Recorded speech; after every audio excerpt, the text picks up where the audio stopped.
Hi, it's day 61 and we're heading to the city.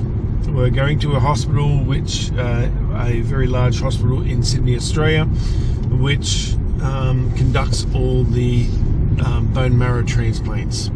So there's a specific bone marrow team within this hospital, and we'll be undertaking our first consultation, which is kind of exciting in a way, because in the last 60 days we've been building towards this. So all the treatments that we've had, the chemotherapy, has been to forcing the cancer into remission, which has done a pretty good job.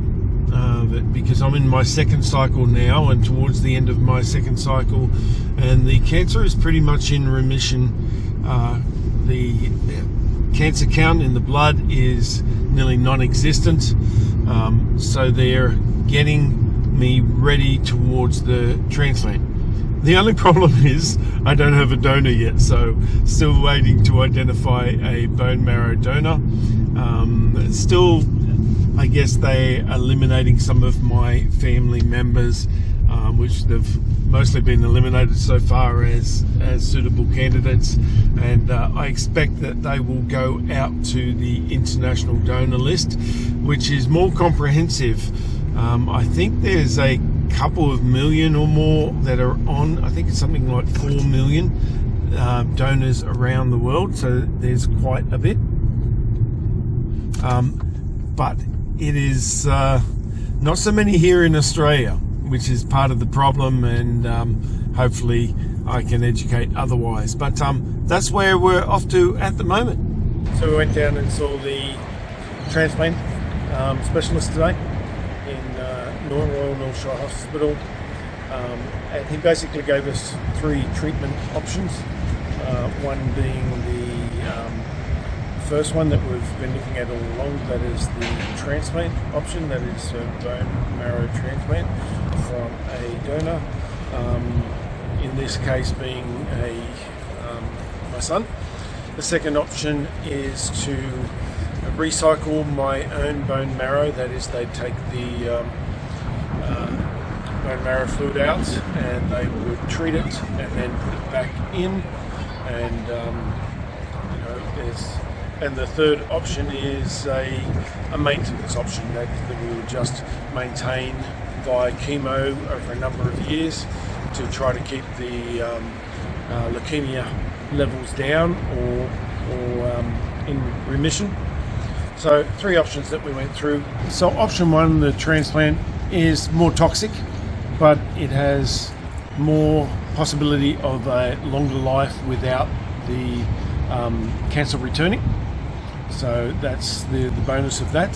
The downside is that there is the higher possibility of complication due to the body not accepting all the new bone marrow and immune system not accepting my body. So there's a higher mortality rate in the short term, but long life rate in the long term. The second one is, it's kind of like even Steven. It's a lower, maybe a lower life rate, but it's a kinder, because I'm accepting the same, the cells the same as what I have. And the third rate is a maintenance rate. It's just maintaining and by chemo and hoping it presses the chemo into remission. So there's pros and cons for all, but for someone like me, which at 56 I'm supposedly young, so yeah, I like that. But at 56 I'm young, I'm fit, I've responded really well to the treatment. It is probably the best bet, and I guess it's like that. It's a bit of a lottery. What are the best statistics? What are the best chances? And for me, it does look like that the transplant is the best way to go under the current conditions and how I've responded to all. So for us, and when I say for us, it's a choice with myself and my wife. It does appear to us that the bone marrow transplant is the best way to go.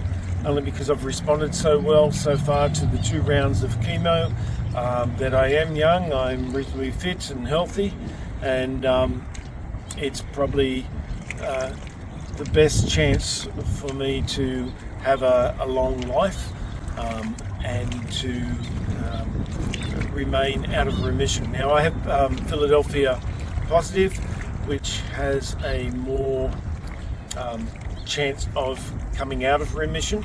That's part of Philadelphia positive. So any procedure that helps that to stay away is a positive thing. What does that mean? It means that I will attend hospital for about a week before the procedure. They will give me a number of drugs that will prepare me for the transplant procedure. I'll probably have a heavy dose of chemo plus radiation therapy to try to knock any remaining any remaining cancer out of the system, and then I will undertake the transplant. There will be quite a bit of medication in relation to suppressing my immune system, because remember, I'm getting a new immune system from someone else, and the chances of my body rejecting or the new immune system rejecting my body is what they need to counter. And they need to also give me medications around grafting well to this new basically new bone marrow and whole new immune system. Remember, in doing so, they're killing off my bone marrow, they're killing off my immune system, and it's being totally replaced by a donor's immune system. And from that point forward, the blood that is produced within my body and my whole immune system is from that donor. I will be living and breathing as a result of that donor's immune system.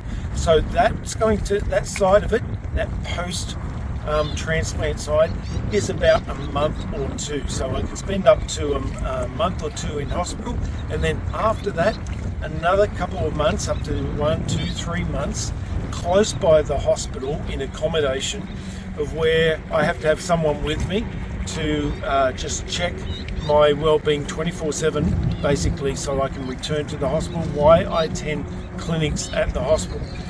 It's a long-winded process, and financially it has a lot of implications for us, which has to be taken into account in our decision, because it basically wipes you out financially when you've got your support person, which may as well be my wife or the other income earner, plus myself, in accommodation to maintain the health during that time.